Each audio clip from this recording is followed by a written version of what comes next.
আর কি ব্যাখ্যা দেওয়া আছে। না এতটুকু বললেই হবে স্যার। এটা চলতে আছে, চলতেছে। চলুক। তো এইগুলো কাজ করলেই চলবে। আমাদের সামান্য একটু কাজ আছে। যে একদম বাম পাশে নিচে কোনায় এই সার্চ অপশনে আমরা লিখে দেব বিজয়। আমি বিজয় লেখার সাথে সাথে দেখেন এখানে কিন্তু দেখাচ্ছে যে বিজয় নামক সফটওয়্যারটি আমার কম্পিউটারের মধ্যে ইনস্টল করা আছে। তো আমরা কিন্তু এখানে দেখতে পাচ্ছি না। তো এই বিজয় নামক সফটওয়্যারটি আসলে সবসময় আমরা উপরে রাখতে পারি আবার হাইড করে রাখতে পারি। আমার এখানে আমি কিন্তু এটা হাইড করে রাখলাম।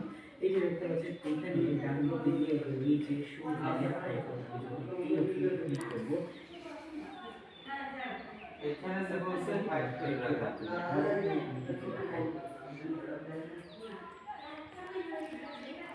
এখানে যে হাইড করে রাখার কথা বলছে। তো আমি এখানে দেখতে পাচ্ছি এই যে আমাদের সফটওয়্যারে যে ওইটা একটা রেখার মতো দেখা যায় না, ওইটা টাচ করলে হাইড করে এই যে আইকনগুলো আছে এখানে থাকে। এই যে দেখতে পাচ্ছেন এই যে ডান দিকে সেটা কি এখানে দেখানো আছে। ক্লিক করব এখানে দেখেন একটা অপশন আছে বিজয় বাটন।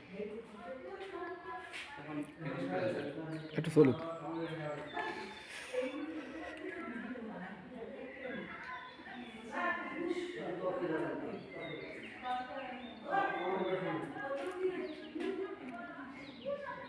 ঠিক আছে, এটা হচ্ছে আমার বিজয় বাংলা সফটওয়্যার অ্যাপ্লিকেশন। এটা কিন্তু এখানে হাইড হয়ে আছে। আমি যদি চাই এটাকে সামনে নিয়ে আসতে সামনে নিয়ে আসতে পারবো।